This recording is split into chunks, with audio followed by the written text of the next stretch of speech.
Hey up, I'm Nathan Human and this is episode 20 of The Biscuit Reviews.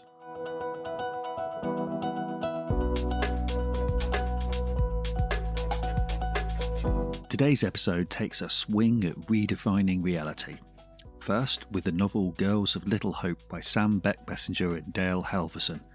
This mystery horror is set in 1996 about a trio of teenage girls who embark on an adventure that has them doubting what they see and then doubting themselves. And then we delve back into our divided present with the Altered Reality mini-series from the Embedded podcast. In this three-parter, a journalist has a year-long bet with his radicalised dad that could make or break their family.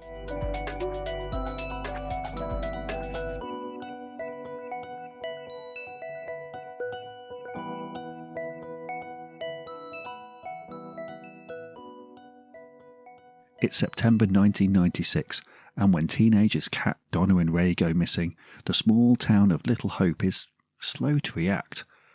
Until Donna and Ray return naked, disturbed and with little memory of what happened, or where Kat is. Throughout Girls of Little Hope by Sam Beckbessinger and Dale Halvorsen, the chapter names are given song titles, and chapter 1 starts like the revved up opener a band launches into to get the crowd going. Here the crunchy riffs give us direct insight to what has happened, whilst the repeated chorus of Donna's disturbed mind echoes. I'm in the medical examination room at Little Hope Police Department. I'm in the medical examination room at the Little Hope Police Department. I'm in the medical examination room at the Little Hope Police Department. The girls give an account of very little detail, with hints that there's something they do know, but won't or can't share. As the police and their own families begin to doubt their stories, we split into different strands, with some characters narrating us going forward and Kat's diary giving us flashbacks that fill in what has previously happened. The way these stories reflect on the damage inflicted on kids by their parents calls to mind the famous Philip Larkin poem, and as the girls mentioned sharing poetry, I half expected it to get a reference. Although painfully different and unable to escape their boring town, population 8,302, the 15-year-old girls turn to each other for comfort and hope. Ray needs to break free of the suffocation of her religious and cold family. Donna's desperate to prove wrong those who judge her. And then there is Kat, who via eating has reclaimed her body from her pageant-obsessed mother. Just like the girls' handmade zine that they sell at school, this book has its own indie sensibilities, including found items like newspaper cuttings and old artefacts, as well as blogs and web pages to fill out the backstory of the town and its strange and quirky history. Some of these provide the gruesome details behind the return of Ronnie Glaskin, who murdered his parents as a child. This is a fun, schlocky body horror tale with hints of X-Files, Stranger Things and some old sci-fi classics. But scratch under the surface and it's oozing with troubled themes about generational trauma from parents alongside teenage angst. Is the girls' friendship merely a placebo for living in a boring town? Or is their attachment genuine devotion? The 90s setting feels perfect, as the lack of mobile phones really helps with the isolation and also taps into the end of an era as the last generation to grow up without the internet or devices being omnipresent. There are hints of The Craft and Buffy with a "we are the weirdos, mister" vibe about this gang of Scoobies uniting in their differences and wanting adventure. The book is not only an absorbing read with just the right blend of mystery, horror and domestic drama, it is also a stunning feat of literary architecture. The planning with the detail and history and multiple narrators must have required a whole wall of cue cards and or one hell of a spreadsheet. That both authors kept it all on track is an achievement in itself. The fact they do so with pacey panache is doubly impressive. Almost as impressive as the titular trio in Girls of Little Hope. My biscuit rating is Pink Panther Wafers. Fun, unique, and made me feel pleasingly nostalgic.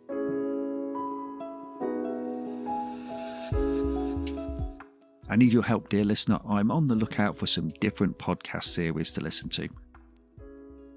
I've fallen into the trap of going for the same type of investigation ones, and although these are thoroughly enjoyable, I'm feeling the need for something different. My only requirements are that episodes need to be under an hour and not sound like they've been recorded on an 80s dictaphone whilst riding the bus. Cheers. You can get in touch via thebiscuitreviews.co.uk or shout at me on social media.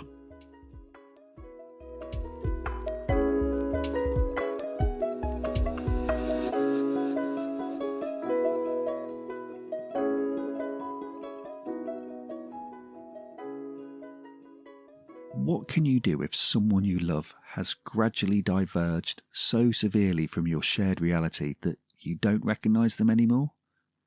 Is there even any way to pull them back? Especially when they think they have God on their side and you are the one that is being fooled? Journalist Zach Mack is in that situation with his father who, sadly like so many, dived into a rotten field of conspiracy seeds farmed by YouTube.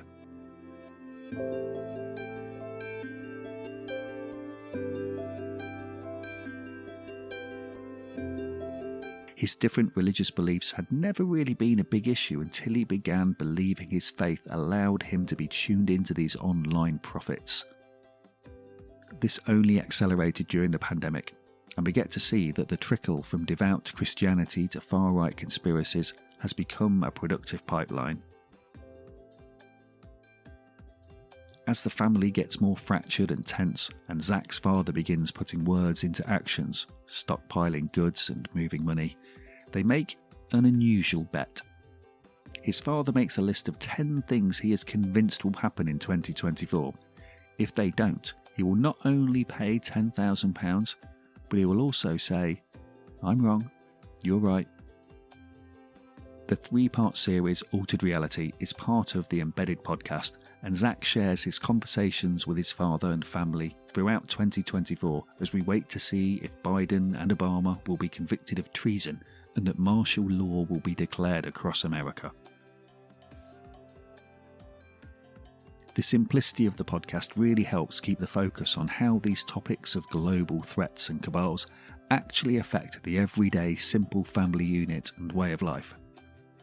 Although Zach does speak to some qualified people about how to approach helping someone who has been radicalised, we don't stray far from the intimate conversations between father and son, and they don't shy away from tough topics. Their willingness to confront head-on the painful issues is fraught with emotional vulnerability, and the conversations Zach has with his mother become increasingly heartbreaking.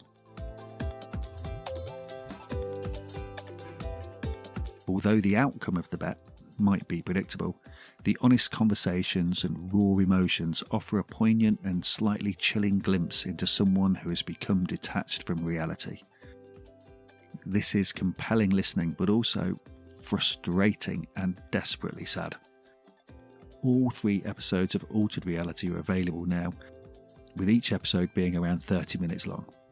There's a link in the show notes and at thebiscuitreviews.co.uk.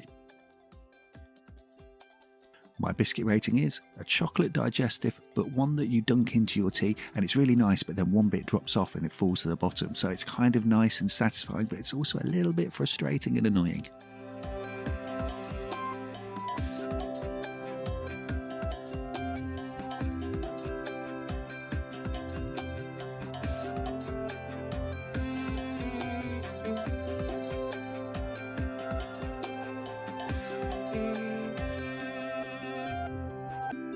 That's all for this episode. Thanks for listening. I am off for a brew in a bicky, so until next time, ta-ra.